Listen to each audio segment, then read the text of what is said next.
ఉపాధి స్థాయిలో చూసినప్పుడు నీకు నేను దూరంగా ఉన్నానని నువ్వు అనుకోవచ్చేమో కానీ నీ హృదయంలో నేనే కదా ఉత్తవ ఉండేది ఎప్పుడు. ఇంత విని మళ్ళీ చివరికి ఈ అజ్ఞానానికి వస్తున్నావేమిటి అని అభిప్రాయపడి ఉద్ధవ ఎవరితో మనం కలిసి రాలేదు స్టార్ట్ అయ్యాడు. ఇక్కడి నుంచి చాలా చాప్టర్స్, ఏది ఏకాదశ స్కందం అంతా కూడాను తత్వమే. అనేక విషయాల్ని ప్రబోధిస్తూ వచ్చాడు. ఎవరితో ఈ ప్రపంచంలో మనం కలిసి రాలేదు కనుక ఈ ప్రపంచం నుంచి కలిసి వెళ్ళలేం. ఇది మాయా ప్రపంచం. ఇక్కడ నువ్వు నమ్మదగింది ఏదీ లేదు. ఇది కేవలం ఆరోపమే కానీ స్వరూపం కాదు. జ్ఞానము, యోగము, ధ్యానము ఇవన్నీ చెప్పుకుంటూ వస్తాడు. కాబట్టి నీకు కావలసిన విషయాలన్నీ నేను బోధించాను, ఇప్పుడు మళ్ళీ బోధిస్తాను. ఇప్పుడు అదే ఏకాదశ స్కందం. నీకు మళ్ళీ ఇప్పుడు నేను చెప్పిన విషయాలన్నీ కూడా చెబుతాను. ఆ తరువాత నీకు చెప్పాల్సిందంటూ ఏముండదు. ఇక జరగవలసింది ఏంటో తెలుసా? నేను లేను అనుకోబాకు, ఇన్ని బోధించినటువంటి గురువు లేడే అనుకోబాకు. ఆత్మనో గురురాత్మైవ, ఆత్మనః గురువు ఆత్మయేవ. నీకు నువ్వే గురువా. ఇంకా ఎందుకని? నీ బుద్ధిలో అన్ని విషయాలు నిక్షిప్తం ఉన్నాయి. అయినాక నేను బోధించిన విషయాలన్నీ నీ దగ్గర ఉన్నాయి. నువ్వు ఏకసంతాగ్రాహి, పైగా చాలా శ్రద్ధతో విన్నటువంటి వాడివి. శ్రద్ధవాన్ లభతే జ్ఞానం. ఎవరికైతే శ్రద్ధ కలిగి ఉంటాడో అటువంటి వాడి జ్ఞానం వచ్చేందుకు అవకాశం ఉంది కనుక నువ్వు శ్రద్ధ కలిగినటువంటి వాడివి. జ్ఞానాన్ని నీ బుద్ధిలో నేను నిక్షిప్తం చేశాను. ఇక నీకు నువ్వే ఆత్మనో గురురాత్మైవ, ఆత్మనః గురువు ఆత్మయేవ. నీకు గురువు నువ్వే. నీకు ఏం కావాల్సి వచ్చినా కూడా నేనుంటే దగ్గరుండి ఏది అందిస్తానో అదే నీ బుద్ధి నీకు అందిస్తుంది. అలా నేను ఆశీర్వదిస్తున్నాను నాయన అని చెబుతూ అవధూతోపాఖ్యానం ప్రారంభం చేశారు. నాయన యదు మహారాజుకి ఇట్లాగే ఆయన ఎట్లా తరించాలని బాధపడుతూ నీలాగే ఆ అవధూత దగ్గరికి వెళ్ళినప్పుడు, అయ్యా ఈ స్థితి మీకు ఎట్లా ప్రాప్తించింది, ఇంత అద్భుతమైనటువంటి జ్ఞానం మీకు ఎట్లా వచ్చింది, మీరు బోధించేటువంటి విషయాల్లో కనీసం సహస్రాంశం కూడా మేము రిటైన్ చేసుకోలేకపోతున్నాం, కానీ ఇంత అద్భుతమైనటువంటి జ్ఞానం మీకు ఎట్లా వచ్చింది, ఎవరు బోధించారన్నప్పుడు, హే ఉద్ధవ ఒక విచిత్రంగా చెప్పాడు. నాకు ఒకరు కాదు గురువు. సాధారణంగా ఎవరికైనా ఒకరే ఉంటారు గురువు, అసలు ఒకరే ఉండాలి, గురువులను మార్చకూడదు. కానీ నాకు మాత్రం విచిత్రంగా నాకు గురువు దొరకపోవడం వల్ల 24 మంది గురువులు దొరికారన్నాడు. ఇవన్నీ కూడా ప్రకృతిలో ఉన్నటువంటివే. నేను ఏవైతే చూచానో అవి నాకు గురువులుగా మారారు. నాకు అద్భుతమైనటువంటి జ్ఞానాన్ని అందించడం జరిగింది. ఆ బోధ ద్వారా నేను ఈ స్థాయికి వచ్చానని ఆ 24 మంది గురువులు ఎవరో చెబుతారు. ఆ 24 మంది గురువుల్ని కనుక నేను ఇప్పుడు చెప్పడానికి మొదలు పెడితే రేపు ఉదయం 6 గంటలు అవుతుంది. అంటే ఎట్లా గ్రహించాడండి ఈయన?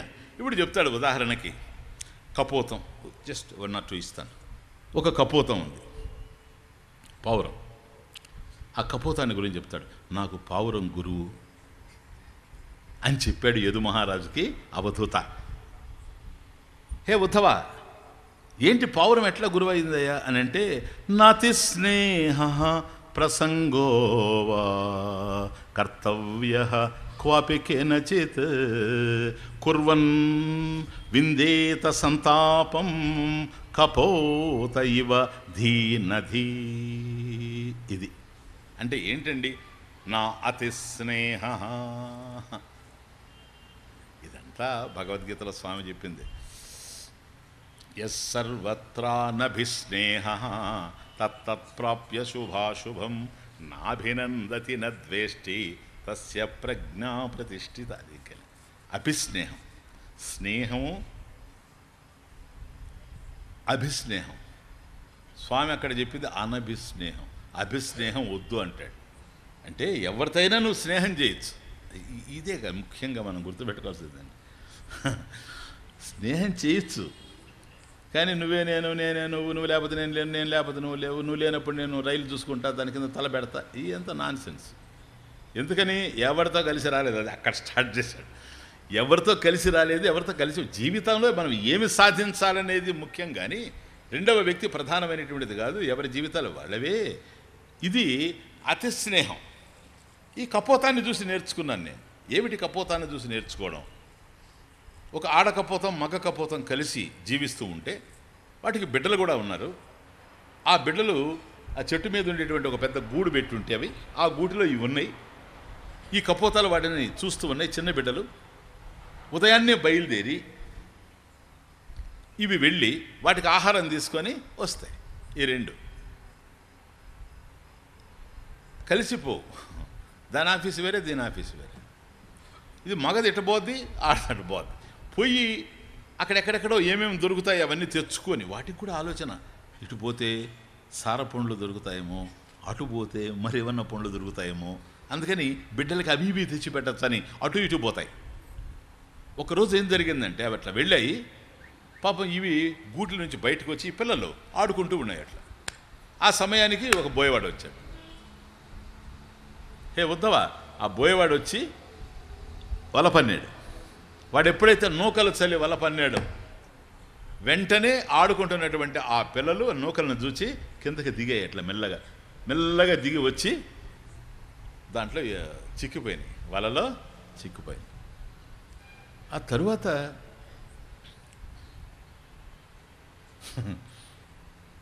ముందుగా ఆడకపోతం వచ్చింది, ఆడపావురం వచ్చింది.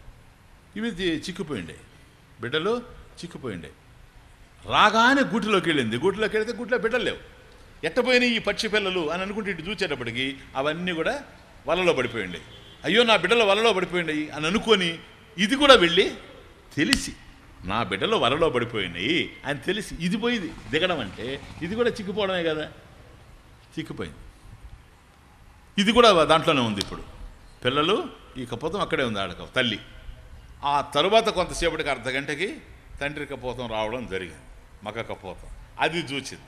ఇటు చూస్తే బిడ్డలు భార్య అంతా వలలో చిక్కిపోయినారు అని అనుకొని అది కూడా పోయి దిగింది.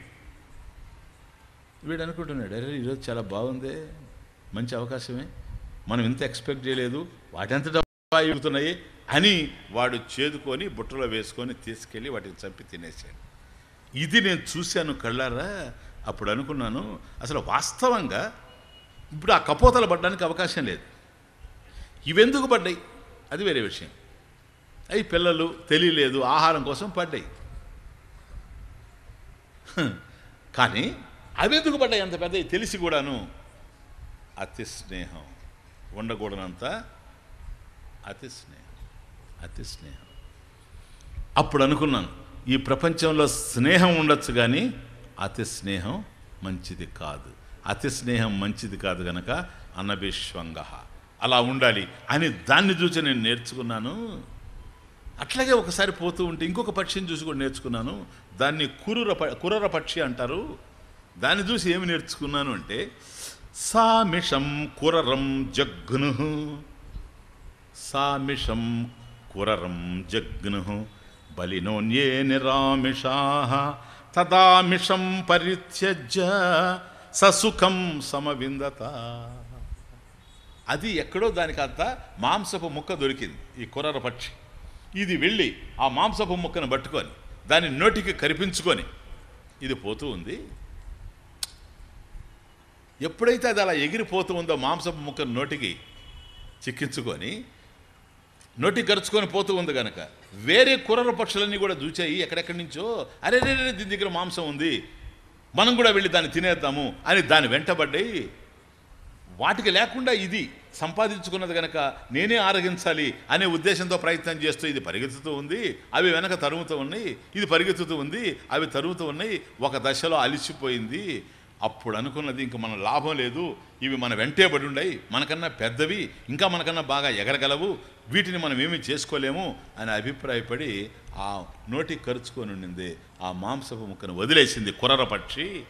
అది ఎప్పుడైతే వదిలేసిందో ఆ వెనక తరుముతున్న వాటికి కావాల్సింది మాంసపు ముక్కే కానీ కుర్ర పక్షి కాదు.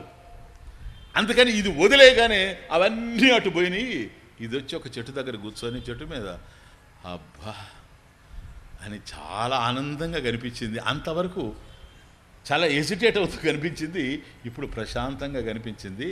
అంటే అది అనుకుంటా, అది ఏదో హాయిగా ఉన్నాను, ఇప్పుడు అవి తరవడం లేదు, నేను ఎగరలేను, ఇప్పుడు హాయిగా ఉన్నాను అనుకున్నది. దాన్ని చూసిన తర్వాత నేను అనుకున్నాను, ఇంతకుముందు లేదు ఈ ఆనందం, ఇప్పుడు దానికి వచ్చింది. ఎట్లా వచ్చింది సుఖం, ఎట్లా వచ్చింది అనేది, సుఖం అనేది పట్టుకోవడంలో లేదు, సుఖం అనేది విడిచిపెట్టడంలో ఉంది అని తెలుసుకున్నాను నేను. అని మొదలుపెట్టి ఈ విధంగా 24 చెప్తాడు. ఈ 24 మంది నాకు గురువులు. ఇవన్నీ కూడా ప్రకృతిలోనే నేను గ్రహించాను అని యదు మహారాజుకి ఉద్దవా ఈ రెండిటితో సరిపెట్టుకో. 22 కావాలి స్వామీజీ.